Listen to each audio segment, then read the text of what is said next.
nawe twabonye muri kumwe n'umuyobozi mukuru wa Etric, rero twagira ngo mutwidondore mutubwire ivyo uko mukora uko mubona, ubwo ntiyoba yabeshe kuvyo yavuze avuga ko muri timu nini, nkaba nabonye mengo muri babiri, mwotubwira vyinshi bitandukanye kumbure binyuranye n'ivyo yavuze, kaze. Ego, ku mazina yanje banzi kw'izina rya Desire Munezero, nkaba njejwe igisata kijanye n'abakozi muri societe Etric, ico mu rurimi rw'ikinyamazuru novuga le chef du personnel. Ego, muri societe Etric ni societe ihurikiyemwo novuga imigwi itandukanye, kuko ni societe iriko irangura ibikorwa bitandukanye, kandi ivyo bikorwa bikaba birangurwa n'amaboko y'abantu, ndetse hakaba hariho n'ibizorangurwa n'amamashini mugabo abantu nibo baza imbere kuko nibo bakora bakoresha n'ivyo bindi vyuma.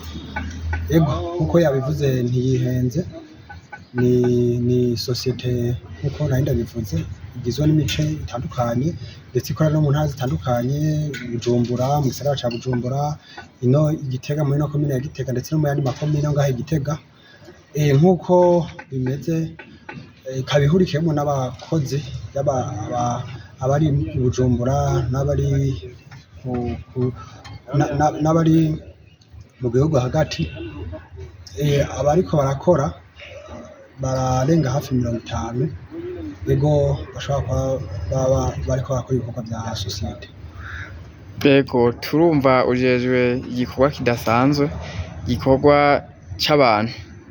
Mbega nihe ntambamyi ushobora guhura n'ico gikorwa uba urimwo?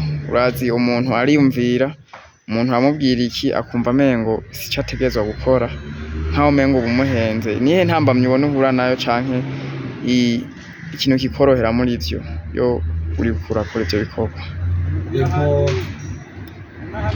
kuba umuntu aba ariko agendana n'abandi bantu bakorana, igikorwa kitoroshe kuko umuntu agenda ahura n'intambamyi zitandukanye, mugabo turatombora abo dukorana, turi abantu iyo habaye ikibazo kanaka twicara tukagitorera inyishu. Ego, ata bintu vyinshi birononekara ko dukorera hamwe dushize umutima n'inama hamwe. Ego, umva iyo nakare bavuga bati iyo ibigiye hamwe bigira imana, rero urumva yuko mukorera hamwe, mwumva ni synergie.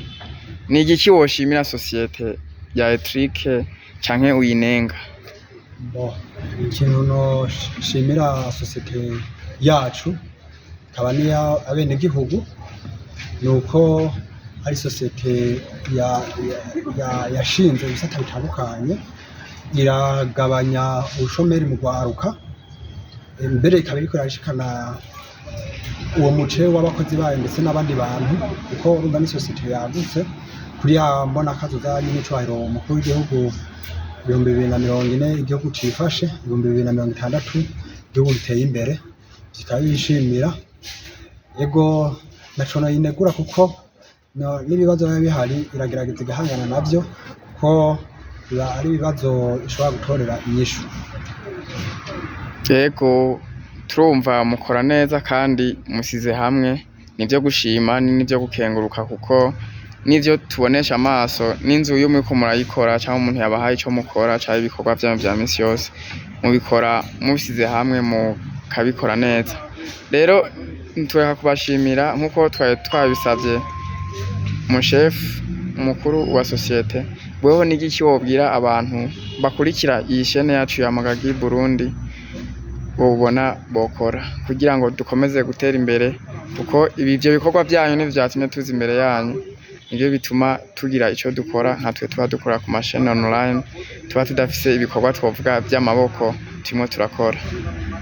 Ego, ico nosaba abarundi bariko barakoresha izi mbuga hwaniro, ego nuko bogira sabone, bakaba ba abone banyu, kugira abarundi benshi bashobore kubikurikirana ibikorwa vyanyu, ndetse bakabihereza n'abandi benegihugu, kugira babibone barahereza bagenzi babo ndetse bakagira ico bagenda bashikiriza ku vyo mugenda murashira ku mbuga zanyu arivyo benshi bitwa amakomantere kugira mushobore kumenya aho muriko murakorera ingorane zoba zihari canke ivyiza mwaba muriko murashikiriza abenegihugu uko baba bariko baravyakira. Murakoze.